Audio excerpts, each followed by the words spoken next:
This is 6-time IFBB Bikini Pro Champion Brina Martinez, and I take ZMA5 to make sure that I get the zinc, magnesium, and vitamin B6 needed to keep my immune system healthy and snack strong.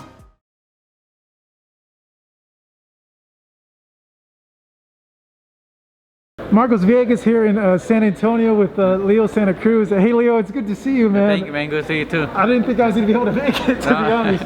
How are you feeling, man? You wrapped up your last week of camp. How did that last week go, and what in specifically were you fine-tuning for the fight? Oh no, the last week went great. We finished camp really strong. We felt good. You know, for other camps we feel like the last week we feel like tired, hungry and everything. For this camp we felt great. You know, I felt good. I felt great energy and everything. The weight wasn't no problem and everything. So we're ready. We're ready to go out there and Saturday night and give a great fight. In terms of the sparring, you mentioned you were sparring with bigger guys. How much bigger were they? They were the guys I was sparring. They were bigger, like maybe like 150. They were like around 150, 154, and they're really great fighters. They had speed, they're strong and everything. They hit hard. So I think those are gonna get me ready for Tank. Hopefully, I'm able to take Tank's punches, and we're gonna give a great fight. Damn, those are welterweights and junior middleweights. Yeah. Jeez. You're able to take the punch, but yeah. I would imagine you don't want to take too many of those punches. Yeah, no, I don't want to. No, even though I could take the punches, I'm not gonna stay there to take the punches. And we're gonna move, see what we gotta do, and then over here it's gonna be 8-ounce gloves, so it's gloves are a lot smaller, so I gotta be really smart and not get hit. So a lot of people think, because based on how you fought before, that you're just gonna go straight at them, and I'm like, and I've talked to you this about before. You can box. Yes. You're the taller guy. I believe your reach could be a little bit longer. Is it, I don't want to say safe to say, but it's like you could see the writing on the wall. Like I would imagine you want to use your distance, your height against him so he can't come in. Yeah, of course, I want to use my distance. That's what I want to do. But my heart tells me another thing. You guys know me, the people that know me know that I like to entertain the fans. And for me to entertain the fans, I have to make it a fight. I have to be in there, straight punches and stuff like that. But I have to think about myself. I gotta think about my future. I wanna, come out healthy from the fight. I wanna come back to my kids, to my family, and we're going against a hard-hitting fight. So if I do that, it's gonna be dangerous and I could get hurt. So I'm gonna try to go out there and box him, use my distance, and just beat him a fight like that, and just hope move to the next one. Yeah, we've seen that from you in the last two fights. Even though with Miguel, you ended up scrapping with him and stuff. But the fights before, I have noticed that you had been boxing a little bit more. Given that you're the one that called out Tank, you wanted this fight. What did you see there that made you think I can beat this guy? Like, or I see holes there that I could take advantage of. Well, it wasn't that I didn't see nothing that like. He's a great fighter, he's a great fighter, dangerous fight and everything. And there was I never like to underestimate no fighter, only because I see that he did something wrong in one fight. I'm not gonna say, oh, he did this wrong. Because of that, I'm gonna go, I think I could beat him. No, I think I have what it takes to beat him, because I'm a great fighter too. I trained since I was 8 years old. I've been doing this like almost, my whole life. And I think I have the skills to beat him. I have longer reach, and I'm smart, and with my dad in my corner, he tells me how to fight him, and I think we can beat him. This is a weird position for you to be in, because I don't think in any one of your fights you've ever really been the underdog. With Frampton, you were favored. With Mares, I think it was maybe 55-45. People favored you because of your height and your length. How does this position feel to be such a big underdog in a fight like this? Well, it's both good and bad. It's good because it gives me the motivation. They motivate me more to prove them wrong, to train harder, to go out there and say, hey, see, I was able to beat him, and hopefully, I could still tell them, hey, you should have gone for me. But at the same time, she shows that people don't believe in me, that they don't see my skills, they don't see my talent. But like I said, I respect their opinion. Everybody has their opinion, and whatever they say, it's okay. Do you ever read the comments on social media, or do you ignore them? No, yeah, I do read it sometimes, and I see, oh, he's gonna knock you out, and I'm like, oh, it does.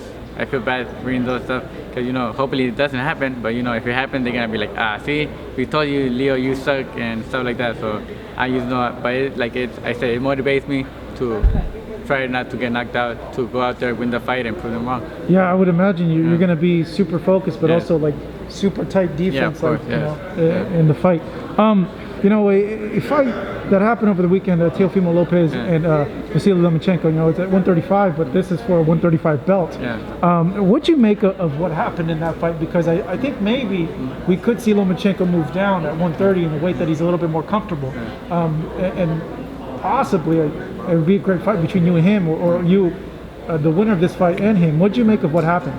I think it was a great fight. I said it was going to be a great fight, but I knew they told me who I thought was going to win. I said Teofimo was going to win. You thought, fight. really? Yeah. They told me. I know it was really hard. I said, but if I had to pick, I think Teofimo is going to win the fight, and he did. He did want it. Why did you think he was going to win? Because honestly, I don't think really anybody picked him to win. Yeah, because I think he was knocking out everybody like very explosive knockouts. He was giving the fighters. He was beating everybody by knockout. And not only he has power, but he has skills too. He moves really good. He throws great punches, kind of like Lomachenko. But I think I said Lomachenko is less stronger than Teofimo, so that's why I gave him the edge, because he was more stronger. Wow. Were you surprised by how Lomachenko fought, or do you think that was more Teofimo? Yeah, I was surprised, but I think Teofimo made him. He froze him. He didn't let him think. He didn't let him adjust. He didn't let him throw his punches that he threw, because of Teofimo. He was always attacking. He was throwing first and everything. And I just think Lomachenko just couldn't know what to do. He couldn't figure him out. In terms of the weight, Leo, I know you're moving up. How are you feeling in terms of that? Like, have you decided if you win, if you are going to move up again, or are you going to stay at 130? No, I feel great. 130 right now. I feel strong. This is the biggest I've been. I was already training and everything, and I was still 148. That's the biggest I have ever been. So my body is growing. It's bigger. I feel stronger. And the first fight at 130, I was barely adjusting. Now I think I'm really well prepared at 130. But I don't think I want to move up to 135 yet. I think if I win the fight, I want a unified against any of the champions. Oscar Valdez, or against the winner of him and Berchel, Jamal Herring, Joseph Diaz. Even like I said, Gary Russell.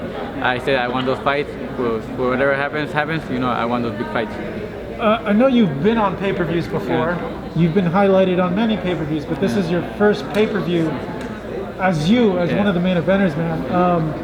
I haven't heard this from people, but like, how is that to know? Like, damn, I'm on pay-per-view now. Yeah, like I said, it's something I still can't believe. Like I said, I always saw the big, Chavez, Oscar De La Hoya, Mayweather, Vargas, all those fighters. I always saw them on these stages, and I said, hopefully one day I'm like that. I never thought I would do it, because it was just dreaming. I was just dreaming. I said, I myself, I was like, I imagine if I would ever be up there one day, if I would ever make it right there, and now I'm living the dream. I accomplished it. I'm the main event in a pay-per-view, and it's something that is unbelievable. What does it mean to you to have your family here with you here, and knowing what happened with your dad a few months ago, and knowing that he's healthy enough to be here and be with you in the corner? Because I know when he wasn't there for your Frampton fight, you lost. And I could tell, everybody could tell that it affected you. Yeah, no, having my dad here with me means the world to me. It's a great blessing. I feel blessed. I'm very happy. Extra motivation for me, because having your whole family with you is something great, because you feel the love, their support, and everything. And when even if it's one person that from your family missing, you're not the same. The same mentality is not right there. So having my whole family here with me, I'm just everything is perfect. Have you gone crazy yet, being in the bubble, not being able to do much? Not really, because right now with the diet and everything, you don't really want to do nothing. You can't even do nothing. You can't eat. If you're out there, you're gonna see stuff and you're gonna want to eat them. So right here, just watching TV, talking with my dad right there is good. I know some fans do want to know, if he misses weight, how much is he getting fined? How much are you making because he's missing weight? I don't know. They haven't told me how much. But they say it's a big amount. So if he does miss weight, he's gonna have to pay it. But I think that's why he's gonna make weight too, because he doesn't want to pay that much money. But whatever it is, we're ready. Yeah, I'm looking at him. He looks in good shape. Yeah, he does. He looks good shape and everything, and I think he's gonna make weight. Yeah, but you never know, like the pound, 2 pound. I know that they say that the 1 pound or sometimes even half a pound is the hardest to lose. So we'll see. That's true. Hey, Leo, man, it was good catching up with you. It was really, really good seeing you too as well. Thank you, man. Appreciate it. Same here, Leo. Thank you so much. Appreciate it. Thank you. Thank you so much for watching this video, and make sure to subscribe for more videos of your favorite fighters over here on Fight Up TV, and give us a follow online as well at Fight Up TV on Twitter and on Instagram. We appreciate it, guys.